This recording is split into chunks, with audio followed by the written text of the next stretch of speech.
Graças e paz a todos. Como todos sabem, a escola ainda não voltou presencialmente e é por meio de vídeos que estamos dando continuidade à Escola Bíblica Dominical. Somos da Igreja de Deus no Brasil, na UR11, Ministério do Bispo Rosivaldo Nascimento e Superintendência da Escola Bíblica do irmão Emerson Carlos. Eu, Sóstenes Fernando, auxilio também na classe DAN, classe de adultos, e estaremos mais uma vez tratando o livro de Atos, desta feita, capítulo 19. Convido os irmãos, aonde estiverem, na sala, no quarto, a juntarem-se, reunirem-se em família, para que juntos possamos estar desfrutando desse capítulo que é rico. Rico como todos os demais, em detalhes daquilo que foi o desenvolvimento da igreja, das viagens de Paulo, para isso que hoje temos. Vamos orar e agradecer a Deus pelo privilégio e oportunidade que nos dá de podermos juntos desfrutar da sua palavra e da sua presença. Senhor, meu Deus e meu Pai,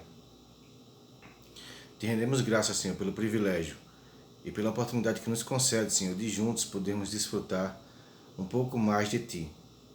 Quando eu digo juntos, Senhor, mesmo separados, é porque juntos no mesmo Espírito desfrutamos da Tua palavra. Quantos, Pai, queriam estar hoje podendo ler, podendo estudar, podendo aprender, interagir uns com os outros e não podem. Senhor, estamos vivendo um tempo difícil, um tempo onde as igrejas abrem, de repente fecham, de repente abrem, muitas vidas sendo ceifadas, muitas pessoas enfermas, mas confiamos num Deus que tudo pode, um Deus que tudo é. Para a glória e louvor do Teu nome nos ajuntamos, Senhor, para ler e meditar nas Tuas Escrituras. Abençoa-nos, Pai, porque sem Ti nada podemos fazer.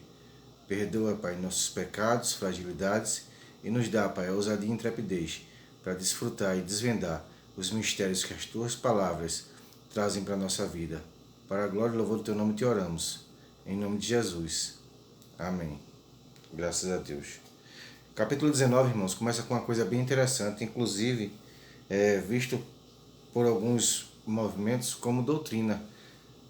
E há quem concorde, há quem discorde, mas vamos juntos desfrutar e ler aquilo que a palavra de Deus fala. Capítulo 19, vamos ler uma porção do verso 1 ao 7, diz assim: E aconteceu que, enquanto Apolo estava em Corinto, Paulo, tendo passado por todas as regiões superiores, chegou a Éfeso. E achando ali alguns discípulos, disse-lhes: Recebestes vós já o Espírito Santo quando crestes? E eles disseram-lhe: Nós nem ainda ouvimos falar que haja Espírito Santo. Perguntou-lhes então: Em que sois batizados? Então eles disseram: No batismo de João. Mas Paulo disse: Certamente João batizou com o batismo do arrependimento, dizendo ao povo que cresce no que após dele havia de vir, isto é, em Jesus Cristo. E os que ouviram foram batizados em nome do Senhor Jesus. E impondo-lhes as mãos, Paulo, no mesmo instante veio sobre eles o Espírito Santo, e falavam línguas e profetizavam. E eram estes ao todo uns 12 varões. Bom, começamos o texto do capítulo 19 dizendo que Paulo ele estava em Éfeso enquanto Apolo estava em Corinto. Muita gente fala que esses discípulos eram discípulos de Apolo por conta da similaridade do batismo de João.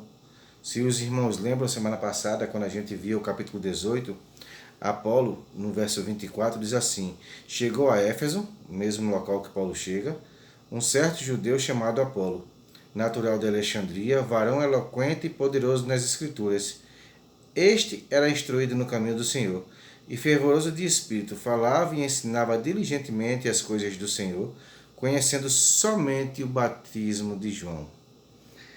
É interessante observar que se Paulo vem de Éfeso, Apolo vem de Éfeso, e Apolo também conhecia apenas o batismo de João, esses discípulos que Paulo encontra em Éfeso, que conhecem apenas o batismo de João, eram possivelmente discípulos de Apolo. Porém, algo é interessante a pensar. Desde a época onde Cristo ainda andava na terra, João batizava gente que vinha de todos os lugares. Arrependam-se, porque é vindo o reino dos céus. olha, eu batizo com água, mas vem um após mim, que é antes de mim, e esse vos batizará com o Espírito Santo e com fogo. Era uma das declarações que João fazia. Isso está contido em Marcos capítulo 3, isso está contido no Evangelho de João. Você vai ver possivelmente também trechos em Mateus falando sobre a mesma situação. Uma coisa interessante é que João anunciava o ano aceitável do Senhor e mandava que todos em todos os lugares se arrependessem, porque era chegado o reino de Deus. Muitos daqueles que foram batizados por João saíram disseminando aqueles ensinos que o próprio João fazia. Mas passado algum tempo, o Senhor Jesus reúne os discípulos, faz a promessa do Espírito Santo para eles, diz que fica em Jerusalém, o Senhor é assunto aos céus depois da ressurreição, e aqueles discípulos recebem o Espírito Santo. Isso não parou e não modificou aqueles que de antemão receberam de João a experiência do batismo e saíram pregoando. Vão ensinar em algumas situações que o batismo de João difere do batismo de Cristo, do batismo em nome do Pai, do Filho e do Espírito Santo. E que assim como muitos de nós foi batizado ainda criança, na Igreja Católica, outros vêm de um ministério para outro, e algumas igrejas exigem o batismo, muitos têm apregoado que existe o rebatismo. O mesmo Paulo vai escrever que é um só Deus, uma só fé, um só Espírito, um só batismo. E o teor da palavra, qual o significado da palavra batismo? A gente, quando professor do discipulado, explicou muito isso, dando exemplos do próprio termo bapto e baptismo, que são dois termos gregos usados para a palavra batismo, aonde a significação deles traz mais luz sobre o próprio termo. A palavra bapto diz que é um vegetal, como exemplo, que foi lavado em água e colocado exposto a bactérias, ao ar. Após um período de tempo, aquele vegetal que foi lavado em água, exposto às bactérias, ele volta a sujar-se, ele volta a ficar impuro. O outro tipo de vegetal, a palavra baptismo, é usado em tipo de azeite, um tipo de óleo quente. Uma vez que um vegetal ele é levado a esse choque térmico de um azeite quente, ele nunca mais voltará à sua posição original. Ou seja, uma vez que esse elemento é levado a esse fervor de óleo, a essa quentura do óleo, ele não volta mais à sua primeira instância, à sua posição original. Quando diz que Paulo, perguntando em que batismo eles tinham sido batizados, diz que foi batizado no batismo de João, simbolicamente, alguns estudiosos entendem que eles foram lavados naquele tipo de batismo, ou levados àquele tipo de batismo, que possivelmente venham a ficar impuros de novo. Ou seja, batismo de arrependimento. Qual o significado disso? Olha, eu me arrependo de quem eu sou, eu quero seguir esse novo caminho e espero um dia conhecer esse que vem depois de ti, João. O livro de João, no capítulo, logo nos primeiros capítulos, vai dizer que João era o último dos profetas. Ou seja, que a lei e os profetas foram até João. Então, dizem que o batismo de João era o batismo judaico, um batismo sem tanta relevância. Depois de João, vem o batismo de Jesus. Mas é interessante pensar que Jesus foi batizado pelo batismo de João. Então, esse tipo de pensamento não há coerência. Se o batismo de João é um e o batismo de Jesus é outro, quando os discípulos de João Batista viram os discípulos de Jesus batizando e foram a ele dizer, olha, os discípulos de Jesus têm batizado muita gente, mais gente inclusive do que nós. João Batista respondeu a eles dizendo, olha, é importante que ele cresça e que eu diminua. O texto vai dizer que o próprio Jesus não batizava, mas seus discípulos. Então, é como se o batismo de João continuasse a vigorar e agora com expansão de mais pessoas batizando, uma vez que Jesus, também com seus discípulos, favorecia aquela região fazendo esse tipo de batismo. Então, qual é o batismo de Jesus após sua ressurreição e ascensão? Quer dizer que todos aqueles que foram batizados por Mateus, por Paulo não, por João, por Tiago, perderam a validade do seu batismo? Tem que ser batizado novamente? Todos aqueles que foram batizados em João Batista têm que ser batizados novamente? precisamos entender algumas coisas. Primeiro, a convicção do batismo. Se você tem convicção que o batismo, no significado original da palavra, significa transformação, se eu vou ao batistério, se eu vou a uma confissão pública da minha fé e entro na água um pecador enxuto, vou sair um pecador molhado, com as minhas práticas e as minhas realidades do mundo fora de Cristo.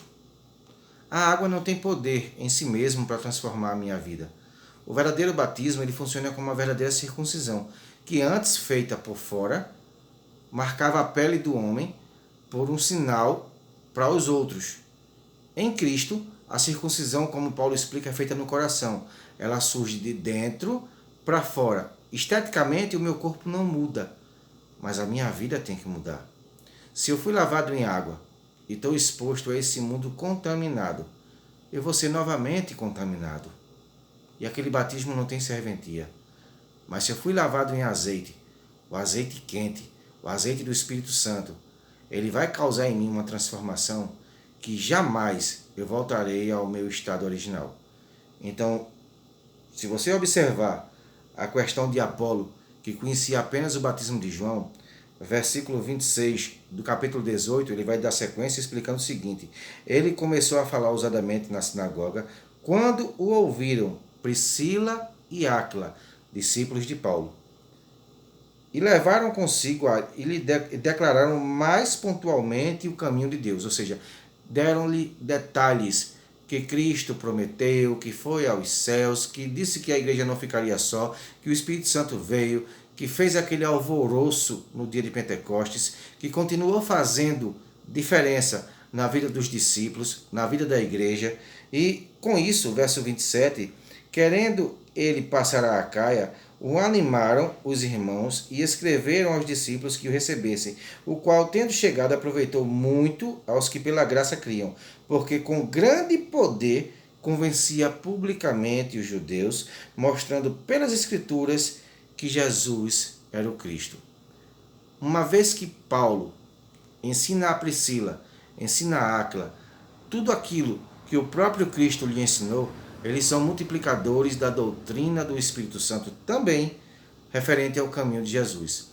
E Apolo, que começa o texto do versículo 24, conhecendo apenas o batismo de João, termina o texto do versículo 28 do capítulo 18, com grande poder, convencendo os judeus que Jesus era o Messias. Falei isso semana passada e vou novamente frisar. O homem tem poder de transformar um homem? O homem tem poder de transformar o outro? Ou é como o próprio evangelista João escreveu no seu evangelho, dizendo que o Espírito Santo, esse, quando vier, convencerá o homem da justiça, do pecado, da justiça e do juízo.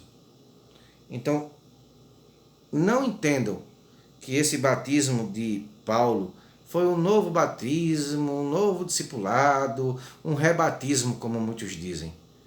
Ainda que, se fosse, não feria. Porque uma vez que muitos, como eu, fui batizado ainda criança, sem a minha consciência do que significava o batismo, esse batismo não tem, vamos dizer assim, convicção pessoal minha de que estou entregando a minha vida, de que estou fazendo essa confissão pública de fé. Muitos vieram de igrejas e foram batizados por motivos diversos, menos o motivo real do batismo, que é a transformação em Cristo. E assistindo a aula do discipulado, assistindo ministrações sobre o batismo, resolveram em seu coração pedir a oportunidade de ser batizados. Alguns, não há impedimento para que sejam. Ah, mas já foi batizado, está anulando o batismo, está batizando de novo. Quer dizer, está dizendo que o sacrifício de Cristo não é perfeito, tem que voltar a Cristo, à cruz novamente. Não, o batismo ele significa, na verdade, transformação plena. E se você já tem essa convicção de que você foi transformado plenamente, que você não volta mais ao primeiro estágio, esse batismo não foi a água que causou isso em você. É o próprio Espírito Santo que convenceu a você de que sem Ele, que sem Deus, que sem Cristo, você não é ninguém. Então, Paulo chega explica tudo aquilo àqueles homens, impõe as mãos e o Espírito Santo vem sobre eles, outorgando, assim como Pedro, na casa de Cornélio, o Espírito dá a condição de que aqueles homens não foram rejeitados, mesmo não sendo batizados na água, receberam os dons do Espírito Santo, e Pedro declara, olha, há quem possa negar água para quem Deus não fez acepção. Foi assim em Samaria, quando Filipe pregoava àquele povo, Pedro e João chegam, impõem as mãos e o Espírito Santo também visita aqueles samaritanos, povo excluído e indesejado pelos judeus. Deus não faz diferença entre samaritanos e judeus. E foi assim no dia de Pentecostes, onde muitas tribos, raças e línguas se reuniam para a festa da colheita, para a festa de Pentecostes. E ali o Espírito Santo, de modo magnífico, falou a eles, através de Pedro, tudo o que eles precisavam ouvir. E magnificamente cada um ouviu na sua própria língua, no seu próprio dialeto. O Espírito Santo é essencial à vida de todos aqueles que creem em Cristo. É essencial para te dar poder de pregar e anunciar o ano aceitável do Senhor. Foi essa promessa que Cristo fez no versículo 8 do primeiro capítulo desse livro. Fiquem até que recebam poder, para que sejam testemunhas em todos os lugares. Se você acha que ainda não tem essa ousadia necessária, peça a Deus. Peça a Deus, busque incessantemente, porque o Espírito Santo, que é o próprio Deus, te dará esse poder e esse revestimento de transformação, que nunca mais voltará a ser quem um dia você foi.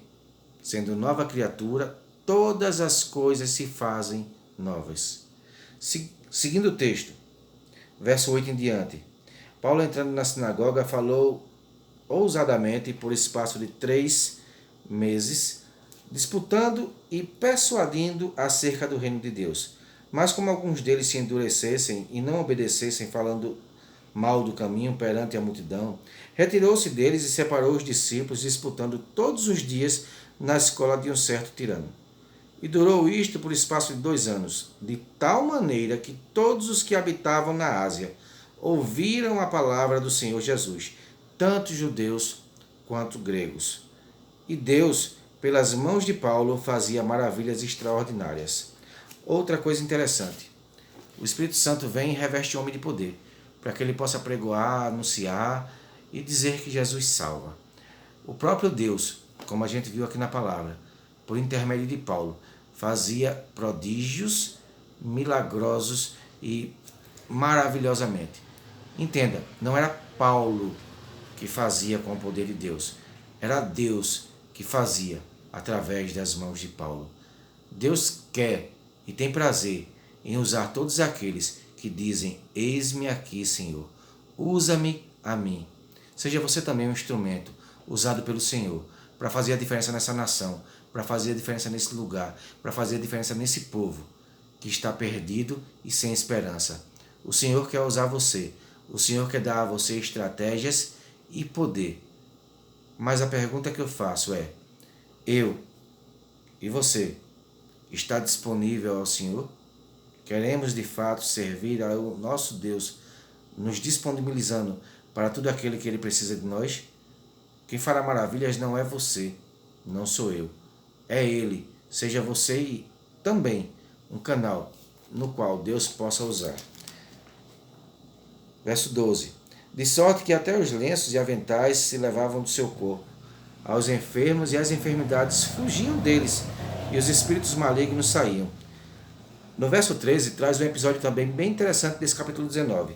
Diz assim, e alguns exorcistas judeus, ambulantes, tentavam invocar o nome do Senhor Jesus sobre os que tinham espírito maligno, dizendo, esconjuro-vos por Jesus, a quem Paulo prega. Os que faziam isto eram 7 filhos de Seva, judeu, principal dos sacerdotes. Respondendo, porém, o espírito maligno disse, conheço a Jesus e bem sei quem é Paulo. Mas, quem são vocês? Respondendo, porém, o espírito disse, conheço a Jesus e bem sei quem é Paulo. Mas, quem são vocês? O mundo espiritual declara que Paulo é conhecido. O mundo espiritual declara que Jesus é conhecido. Lembra da história de Gadara? Atravessaram o mar se revoltou, Jesus dormia. Senhor, não se te dá conta que iremos perecer? O Senhor se levanta, acalma o mar, acalma o vento, e eles chegam a outra margem. Chegando a outra margem, o endemoniado gadareno vem ao encontro deles e pergunta: filho de Davi, que temos nós contigo? Ainda não é chegado o teu tempo. Ou seja, eles conheciam a Jesus. Eles sabiam quem era Jesus. Eles entendiam que ali repousava todo o poder. Quem é você no mundo espiritual? Quem sou eu no mundo espiritual? Nós somos os evangélicos apenas da igreja tal e tal? Ou temos de fato uma vida devota ao Senhor? O Senhor me conhece, o Senhor te conhece? A palavra de Deus diz que o Senhor conhece todos aqueles que são seus. Mas no juízo temerário diz a palavra de Deus que naquele grande dia o Senhor dirá a alguns: apartai-vos, porque não vos conheço. Essa pergunta é válida para mim, mas também para você. Ainda há tempo de ser conhecido do Senhor. O Senhor já conhece você? Você já é conhecido do mundo espiritual? As lutas que têm se levantado contra a tua vida são enfrentadas no ambiente espiritual? O mundo espiritual precisa saber que você tem um dono. Jesus Cristo de Nazaré. Ele te comprou por preço de sangue. Nem ouro nem prata pode pagar aquilo que ele pagou numa cruz. Você é propriedade exclusiva do Senhor. Declare isso ao mundo espiritual, na sua vida, nas suas práticas, nas suas orações, nas suas lutas. O mundo espiritual precisa nos conhecer e saber nossa posição nessa guerra. No verso 13 diz que eles eram exorcistas judeus e tentavam expulsar os demônios em nome do Jesus que Paulo pregava. Disse que eles eram filhos de Seva, um judeu, principal da sinagoga, príncipe da sinagoga, ou líder da sinagoga. Mas muito interessante saber é que eles não tinham reconhecimento de Cristo, eles não criam em Jesus. Eles usavam o nome de Jesus como um amuleto, como um pirlim-pim-pim, um alacazão, um abracadabra. Quantos têm feito isso hoje? Quantos têm manifestado tanto poder e tanta autoridade, mas são apenas palavras? Nós precisamos refletir sobre isso.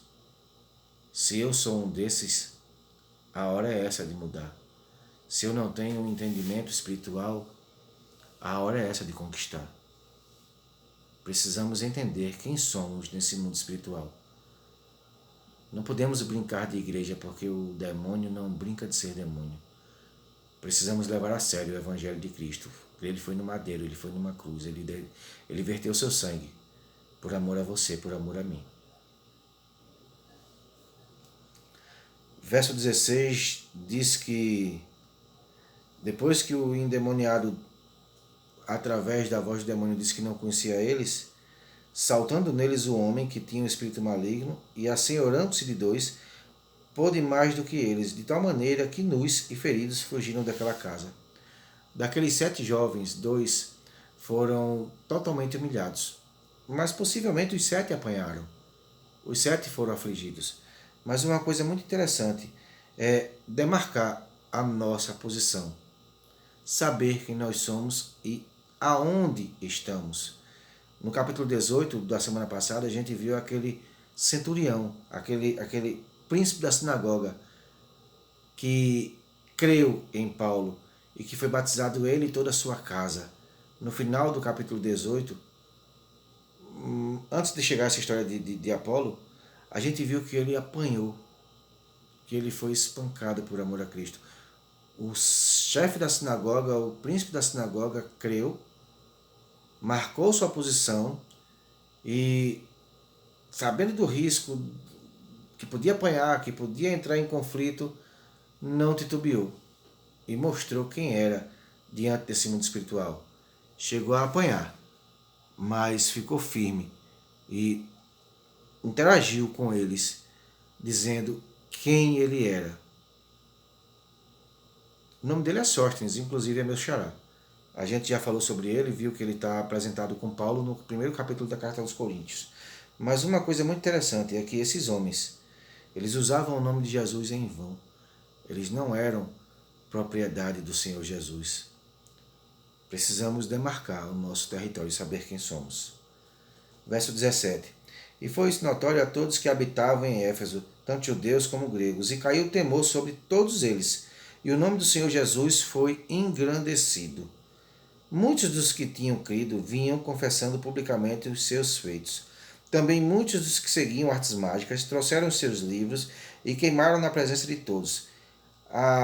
E feita a conta do seu preço, acharam que montava 50.000 peças de prata. Assim a palavra do Senhor crescia poderosamente e prevalecia. Os versos seguintes vão falar desse templo, de artistas que faziam deuses de prata, para uma deusa chamada Diana, que tinha um grande templo na cidade de Éfeso. Era uma das 7 maravilhas do mundo antigo. Era um templo muito grande. E é interessante pensar que a cidade dos Efésios é uma cidade portuária, era uma cidade cosmopolita, com muita gente morando e transitando naquele lugar. Mas como a gente viu, Paulo passou lá cerca de 2 anos e todo mundo que morava ali escutou a palavra de Deus. Estamos em 2021, a internet, os meios de comunicação, as mídias sociais, não há mais desculpa para ninguém dizer que não conhece, não conheceu ou pelo menos não ouviu falar do Senhor. O que está faltando em nós é atitude. Todo mundo já ouviu falar de Jesus, todo mundo, se for perguntado, quer o céu, não quer o inferno. Mas nosso testemunho está dando a essas pessoas desejo de servir? O endemoniado lá, que não conhecia aqueles homens, mas conhecia Paulo e conhecia Jesus, após espancar aqueles moços, foi notório à cidade que aqueles que se portavam diante de Jesus com dignidade era conhecido dos espíritos, mas os que não faziam assim eram envergonhados pelos espíritos caídos. O demônio pregou, o nome do Senhor foi engrandecido, o evangelho foi propagado. Na cidade dos Efésios circulavam muitas cartas, aqui no texto chamado de livros, artes mágicas, magia negra, encantamentos. Muitas coisas existiam, mas todos ficaram atemorizados quando viram que aqueles espíritos não tinham poder sobre o Senhor. Mas quem não estava com o Senhor estava vulnerável a eles. E talvez por medo, por deflagração da notícia, muitos se converteram queimando seus livros, suas cartas de artes mágicas, se rendendo ao Senhor, a ponto de Demétrio, um artista conhecidíssimo na cidade, que fazia estátuas de prata, talvez de ouro, não sei, consagradas a essa deusa Diana, disse que se Paulo continuasse a apregoar aquilo que estava fazendo, o templo possivelmente seria fechado, a deusa Diana seria desconhecida e que todo aquele seu trabalho, que rendia e rendia bastante, cairia por terra. A minha pergunta é, nos dias de hoje, o que nós estamos fazendo para resgatar essas pessoas que estão indo a passos largos atrás de deusas Dianas? Dianas da imoralidade, Dianas da prostituição, Dianas do egoísmo, Dianas da ganância, Dianas da idolatria, Dianas da feitiçaria, Dianas do ateísmo, Dianas de tantas e tantas coisas. Todos já ouviram falar de Jesus. Se até o mundo espiritual conhece Jesus, não há mais ninguém para ser anunciado Jesus. Nós precisamos ter vida no altar, para que essas pessoas possam ser convencidas que servir a Jesus faz toda a diferença. Eu conheço o Deus de Paulo, eu conheço esse Jesus, mas vocês, quem são? Quem somos nós? Fica a pergunta para que você possa refletir, para que você possa ir adiante, receber poder do Espírito Santo para ser testemunha. Se já tem, se reforçar. Se não tem, a hora de buscar é essa, porque precisamos marcar a diferença, precisamos marcar esse tempo. O mundo é mau, é caído. E as coisas cada vez mais estão mais difíceis. Já conhece a Jesus? Precisam conhecer a mim e a você. Porque se os espíritos imundos conhecerem a nós, acontecerá o que o próprio Jesus disse. As portas do inferno não vão prevalecer e nós vamos avançar dia após dia. Deus abençoe sua casa, seu lar, sua família. Espero ter ajudado você. Que nessa semana que vem você reflita sobre isso. Põe em prática a busca, o desejo de servir ao Senhor, de ser conhecido de homens, de ser conhecido do próprio Deus e dos espíritos, desse mundo espiritual. Todos precisam saber que você foi alguém transformado pelo azeite do Espírito Santo, que você não mudará jamais para a sua forma antiga. Deus abençoe sua casa. Senhor, meu Deus, meu Pai, te rendemos graça pelo privilégio, Senhor. Abençoa o ouvinte, Pai, e o interessado, Pai, neste assunto. Que ele possa, Pai, receber de Ti o desejo e a vontade de buscar dia após dia o conhecimento da Tua Palavra e o poder do Teu Espírito. Fortalece, Pai, para que ele possa ser testemunha, tanto na sua casa quanto na sua rua, até os confins da terra, vivendo, Senhor. E todas as vezes que precisar, somente quando precisar, ele fala do Teu amor. Mas que no demais a sua vida seja uma pregação. É o que te pedimos e te agradecemos no nome de Jesus. Amém. Deus abençoe, boa semana, até semana que vem, assim Deus permitindo. Será com o professor Emerson e ele vai tratar do capítulo 20, a primeira ceia e os demais assuntos que ali fazem parte. Deus abençoe você.